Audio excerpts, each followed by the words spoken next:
दोस्तों, हमारी जिंदगी में कई बार ऐसा होता है जब हम अपनी मेहनत, प्रयास और संघर्ष से भाग्य को बदलने की कोशिश करते हैं। लेकिन क्या हम कभी रुककर यह सोचते हैं कि हमारी शक्ति, हमारा अहंकार और हमारा नियंत्रण वास्तव में कितना सीमित है?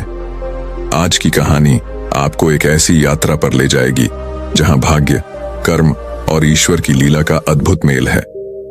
यह कहानी एक गरीब मोची, एक निर्दयी राजा और एक मासूम बालक की है, जिसके भाग्य को मिटाने की लाख कोशिशें हुईं, लेकिन नियति ने अपनी शक्ति से यह साबित कर दिया कि सत्य और न्याय का मार्ग कभी नहीं रुकता।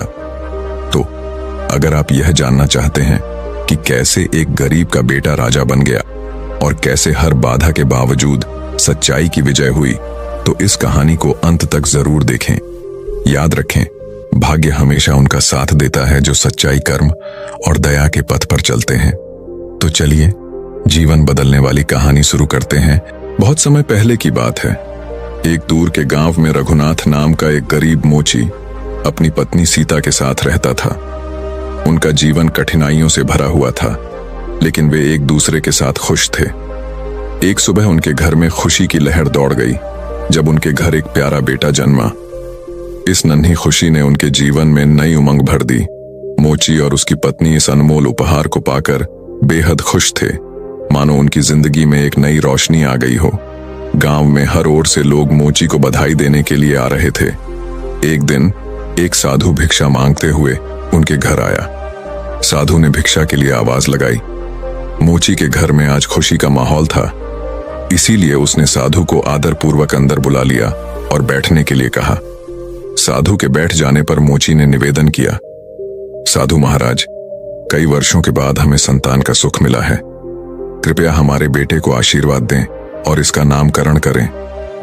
साधु महाराज ने बच्चे को ध्यान से देखा और उसकी हथेली पर कमल का चिन्ह देखा, जो अद्भुत भाग्य का संकेत था। यह बच्चा अत्यधिक भाग्यशाली है और इसके भविष्य में सफलता के योग्य है। मुस्कुराते हुए साधु ने कहा, यह बालक बहुत ही भाग्यशाली है। इसके भाग्य में राजयोग है। जब यह 20 वर्ष का होगा तो यह इसी राज्य के राजकुमारी से विवाह करेगा और राज्य का शासक बनेगा। साधु महाराज की यह बात सुनकर रघुनाथ और सीता बेहद खुश हुए। जब गांव वालों को यह खबर मिली कि मोची यानी रघुनाथ का बेटा एक दिन नगर का राजा बनेगा, तो सब लोग उसे देखने के लिए उमड़ पड़े। एक दिन की बात है, उस नगर का राजा शिकार के लिए जंगल में निकला था, लेकिन उसे हिरण नहीं मिल पाया। शिकार करते करते राजा काफी दूर जंगल में खो गया। अब उसकी प्यास बढ़ने लगी, लेकिन आसपास कोई नदी या तालाब नहीं था जहां वह पानी पी सके। राजा ने कई घंटे जंगल में भटकते हुए पानी की तलाश की और आखिरकार वह उसी गांव में पहुंच गया जहां रघुनाथ नाम का मोची अपनी पत्नी और बच्चे के साथ रहता था। राजा की नजर एक बूढ़े आदमी पर पड़ी जो अपनी कुटिया के पास बैठा हुआ था। राजा ने प्यासे होकर बूढ़े व्यक्ति से पानी मांगा। बूढ़े व्यक्ति ने उसे रुकने के लिए कहा और फिर अपनी कुटिया से पानी लाकर राजा को दिया। राजा ने पानी पीने के बाद देखा कि बहुत सारे लोग बाहर इकट्ठे होकर जा रहे थे। राजा ने आश्चर्य से बूढ़े व्यक्ति से पूछा, यह लोग कहां जा रहे हैं? बूढ़े व्यक्ति ने मुस्कुराते हुए जवाब दिया, यह सभी रघुनाथ मोची के घर जा रहे हैं, क्योंकि वहां एक अत्यधिक भाग्यशाली बच्चे का जन्म हुआ है। बूढ़े व्यक्ति ने कहा, साधु महाराज ने उस बच्चे के बारे में एक भविष्यवाणी की थी, जिसे सुनकर राजा का मन अशांत हो गया। राजा ने जिज्ञासा से बूढ़े व्यक्ति से पूछा कि ऐसी कौन सी भविष्यवाणी है जिसके कारण सभी लोग रघुनाथ मोची के घर जा रहे हैं? बूढ़े व्यक्ति ने कहा, साधु महाराज ने भविष्यवाणी की है कि जब मोची का बेटा 20 साल का होगा तो वह इस राज्य के राजा की पुत्री से विवाह करेगा और बाद में वह इस राज्य का शासक बनेगा। राजा यह सुनकर चौंक गए और बहुत क्रोधित हुए। उनका मन यह सोचने लगा कि एक साधारण मोची का बेटा कैसे उनकी पुत्री से विवाह कर सकता है और राज्य का शासक बन सकता है। राजा ने बूढ़े व्यक्ति से कहा, मैं इस राज्य का राजा हूं, आप क्या सोचते हैं? मैं एक साधारण मोची के बेटे के साथ अपनी बेटी की शादी कर दूंगा।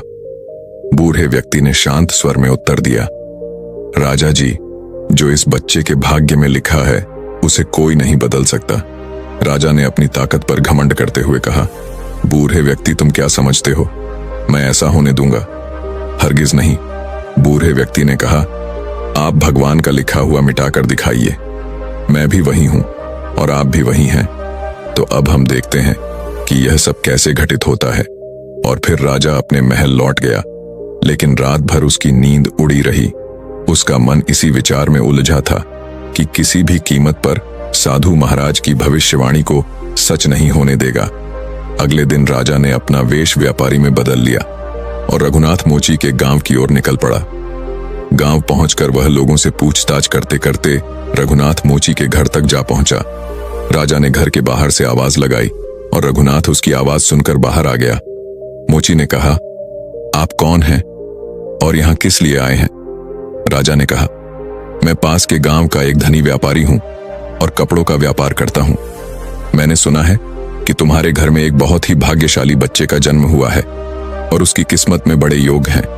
रघुनाथ मोची ने कहा, हाँ, आपने सही सुना है।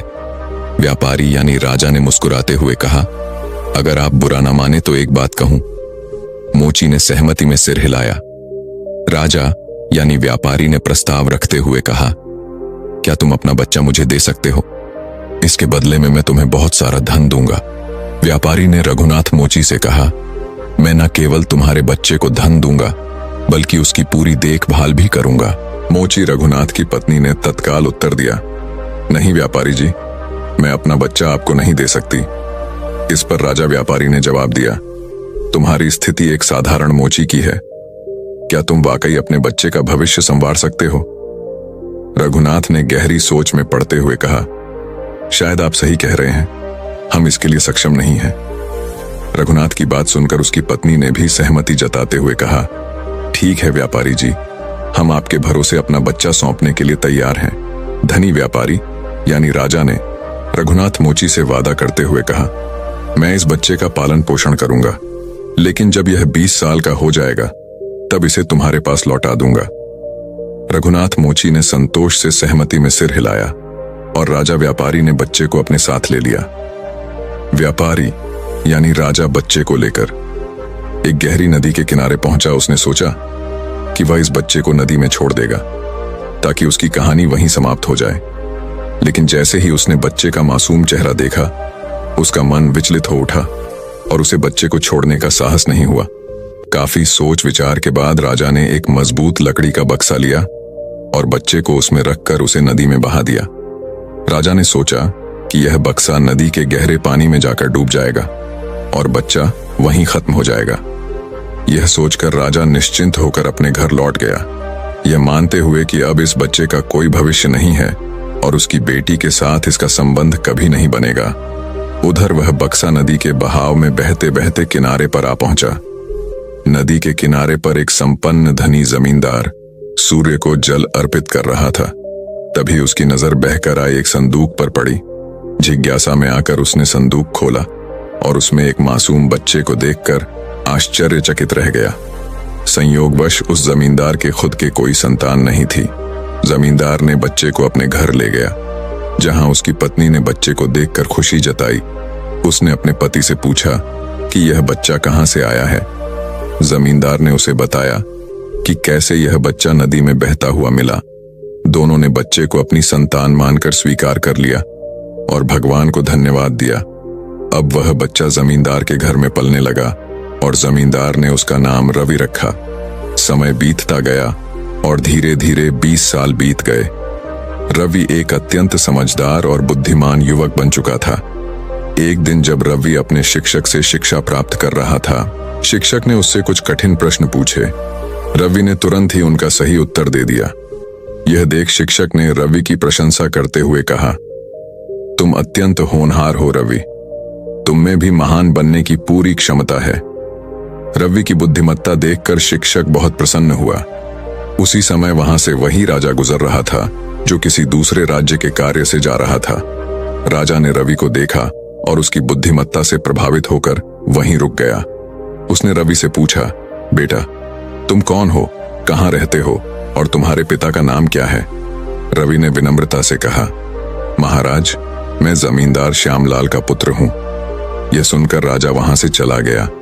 अपने कार्यों को निपटाने के बाद राजा जब वापस आया तो वह सीधे जमींदार श्यामलाल के घर पहुंचा और उनसे मिलने के लिए कहा। जमींदार श्यामलाल ने राजा से विनम्रता से कहा, महाराज, मेरा बेटा बेहद समझदार और बुद्धिमान है, लेकिन सच कहूं तो वह मेरा अपना खून नहीं है। मैंने उसे केवल पाला है, लेकिन वह मेरे लिए बेटे से भी बढ़कर है। राजा ने आश्चर्य से पूछा, तो यह लड़का आपका असली पुत्र नहीं है? फिर यह आपको कहां से मिला? इस पर जमींदार ने पूरी कहानी सुनाई कि कैसे उसे एक दिन नदी में बहते संदूक में यह बच्चा मिला था और कैसे उन्होंने उसे अपने पुत्र की तरह पाला है। जब राजा ने जमींदार श्यामलाल की बात सुनी तो वह चौंक उठा। राजा समझ गया था कि यह वही बच्चा है जिसे उसने 20 साल पहले नदी में बहा दिया था। राजा और जमींदार अब भी बातचीत कर ही रहे थे कि उसी समय वह लड़का वहां आ गया। राजा ने उसे देखा और जमींदार से कहा, जमींदार जी, मुझे एक आवश्यक कार्य से जाना है। यदि आप अपने बेटे के हाथों मेरी यह चिट्ठी महारानी तक भिजवा देंगे तो मैं उसे सोने की 50 मोहरे इनाम में दूंगा। लड़के ने राजा की बात सुनकर कहा, जी महाराज, मैं आपकी चिट्ठी अवश्य ही रानी तक पहुंचा दूंगा। राजा ने चुपचाप चिट्ठी में एक गुप्त संदेश लिखा, उस पर अपनी मोहर लगाई और उसे लड़के को सौंपते हुए कहा, बेटा, यह चिट्ठी रानी तक सही सलामत पहुंचा देना। लड़के ने चिट्ठी ली और अपनी यात्रा पर निकल पड़ा। रास्ते में चलते चलते वह एक घने जंगल में पहुंच गया जहां अंधेरा हो गया और वह दिशा भटक गया। रात होने पर उसने वहां रुकने और रात बिताने के लिए कोई सुरक्षित जगह तलाशने की कोशिश की। तभी उसकी नजर एक झोपड़ी पर पड़ी और उसने सोचा, यहीं रात गुजार लेता हूं। यह सोचकर वह धीरे से झोपड़ी के पास पहुंचा और अंदर चला गया। झोपड़ी के भीतर एक बूढ़ी औरत खाना बना रही थी। उसने जैसे ही लड़के को देखा तो पूछा, बेटा, तुम कौन हो और बिना पूछे अंदर क्यों आए हो? लड़के ने नम्रता से अपना परिचय दिया और कहा, मैं रास्ता भटक गया हूं और रात गुजारने के लिए यहां ठहरना चाहता हूं। लड़के की बात सुनकर बूढ़ी औरत का दिल पिघल गया, लेकिन उसने सावधानी से कहा, बेटा, यहां रुकना सुरक्षित नहीं है। ये जगह डाकुओं का अड्डा है और वे किसी भी समय लौट सकते हैं। अगर उन्होंने तुम्हें यहां देखा तो मुसीबत हो जाएगी। लड़के ने जवाब दिया, मां जी, इतनी अंधेरी रात में मैं कहीं और जा भी नहीं सकता। अगर बाहर गया तो जंगली जानवर मुझे खा सकते हैं। इससे बेहतर है कि मैं यहां एक कोने में चुपचाप लेट जाता हूं और किसी को परेशानी नहीं दूंगा। यह कहकर वह लड़का एक कोने में जाकर लेट गया। कुछ समय बाद डाकू वहां लौट आए। उन्होंने जब बाहर एक अनजान घोड़ा बंधा देखा तो बूढ़ी महिला से इसके बारे में पूछताछ की। बूढ़ी महिला ने उन्हें बताया, इसका नाम रवि है और यह बहुत नेक बच्चा है। यह राजा का संदेश लेकर महल जा रहा है। डाकुओं को यह सुनकर कुछ शक हुआ, क्योंकि वे राजा के इरादों के बारे में अच्छी तरह से जानते थे। संदेह होने पर उन्होंने रवि की जेब से चिट्ठी निकाली और उसे पढ़ना शुरू किया। जैसे ही डाकुओं ने चिट्ठी पढ़ी, उन्हें सारा मामला समझ में आ गया। बूढ़ी महिला ने उनसे पूछा, बेटा, इस चिट्ठी में क्या लिखा है? तब एक डाकू ने बताया, इसमें लिखा है कि जैसे ही यह युवक हमारे पास पहुंचे, उसे मारकर कहीं दूर दफना देना और यह काम राजा के पहुंचने से पहले ही हो जाना चाहिए। बूढ़ी महिला यह सुनकर हैरान रह गई और बोली, यह राजा कितना निर्दय है, जिसने खुद ही इस लड़के को संदेशवाहक बनाकर भेजा है और अब उसी को मरवाने का आदेश दे रहा है। बूढ़ी महिला ने सोचा, मुझे इस मासूम को बचाना चाहिए। उसने डाकुओं से बात की और फिर उन्होंने एक नई चिट्ठी लिखकर उसे पुरानी चिट्ठी से बदल दिया और चुपचाप रवि की जेब में रख दी। इसके बाद डाकू वहां से चले गए। सुबह होते ही रवि जागा और बूढ़ी महिला को धन्यवाद देकर अपनी यात्रा पर आगे बढ़ गया। कुछ समय बाद वह राजमहल पहुंचा और उसने चिट्ठी महारानी को सौंप दी। महारानी ने चिट्ठी पढ़ी तो उसमें लिखा था कि यह युवक अत्यंत बुद्धिमान और योग्य है और यह राजकुमारी के साथ विवाह करने के लायक है, इसलिए मेरे आने से पहले ही इसका विवाह राजकुमारी के साथ कर दिया जाए। महारानी यह पढ़कर हैरान रह गई और सोचने लगी कि आखिर महाराज किसी अज्ञात युवक के साथ राजकुमारी का विवाह कैसे तय कर सकते हैं। लेकिन जब उन्होंने देखा कि चिट्ठी पर राजा की मोहर लगी हुई है तो उन्हें विश्वास करना पड़ा कि यह युवक झूठ नहीं बोल रहा है। महारानी ने राजा के आदेश का पालन करते हुए राजकुमारी का विवाह उस युवक से कर दिया। कुछ दिनों बाद जब राजा लौटा और उसे यह बात पता चली तो वह क्रोध से आग बबूला हो गया। उसने महारानी से कड़क आवाज में पूछा, तुमने ऐसा क्यों किया महारानी? महारानी ने शांत स्वर में उत्तर दिया, महाराज, जैसा आपने चिट्ठी में आदेश दिया था मैंने वैसा ही किया। राजा ने तुरंत महारानी से कहा, मुझे वह चिट्ठी दिखाओ। जब महारानी ने चिट्ठी राजा को दिखाई तो राजा ने उसमें लिखा हुआ कुछ और ही पाया। यह देखकर राजा का गुस्सा बढ़ गया और उसने अपने सैनिकों को आदेश दिया, जाओ उस युवक को पकड़कर मेरे सामने लाओ। सैनिक तुरंत गए और रवि को पकड़कर दरबार में ले आए। क्रोध से भरे राजा ने रवि से कहा, तुमने छल से मेरी पुत्री से विवाह कर लिया, परंतु मैं तुम्हें अपना दामाद स्वीकार नहीं करूंगा। रवि ने विनम्रता से उत्तर दिया, महाराज, मैंने कोई छल नहीं किया, मैं निर्दोष हूं और आपकी आज्ञा का पालन ही किया है। राजा ने रवि की बात सुनकर कहा, तुम मुझे मूर्ख बनाने की कोशिश कर रहे हो, लेकिन मैं तुम्हें अपना दामाद स्वीकार नहीं करूंगा। तभी एक सैनिक ने आकर राजा को सूचित किया, महाराज, बाहर एक बूढ़े व्यक्ति आए हैं और वे आपसे तुरंत मिलना चाहते हैं। राजा ने बूढ़े व्यक्ति को अंदर बुलाने का आदेश दिया। बूढ़े व्यक्ति के प्रवेश करते ही राजा ने उठकर उन्हें प्रणाम किया और विनम्रता से उनके आगमन का उद्देश्य पूछा। बूढ़े व्यक्ति ने कहा, राजन, ऐसा लगता है कि तुमने मुझे पहचाना नहीं। राजा ने विनम्रता से कहा, नहीं महात्मा, मैंने आपको नहीं पहचाना। बूढ़े व्यक्ति ने मुस्कुराते हुए कहा, राजन, मैं वही व्यक्ति हूं जिसके साथ तुमने 20 साल पहले भाग्य को चुनौती देने की बात की थी। बूढ़े व्यक्ति की यह बात सुनते ही राजा चौंक गया और उसे सब कुछ याद आ गया। बूढ़े व्यक्ति ने फिर मुस्कुराते हुए कहा, तो बताओ राजन, क्या तुमने भाग्य का लिखा मिटा दिया? राजा ने अपनी दृष्टि नीची करते हुए कहा, नहीं महात्मा, मैं भाग्य के सामने हार गया हूं। बूढ़े व्यक्ति ने राजा से कहा, राजन, भाग्य को कोई पराजित नहीं कर सकता। अब रवि को अपना दामाद स्वीकार कर लो और अपना राजपाट उसे सौंप दो। राजा ने विनम्रता से कहा, जैसा आप कह रहे हैं मैं वैसा ही करूंगा। बूढ़े व्यक्ति राजा को समझाकर वहां से चले गए। राजा ने रवि से माफी मांगी और पूरा राजपाट उसे सौंप दिया। दोस्तों, इस कहानी से आपने क्या समझा? अपने विचारों को, अपने भावनाओं को एक कमेंट के माध्यम से जरूर बताएं। क्या पता आपके एक कमेंट से किसी का जीवन बदल जाए। धन्यवाद।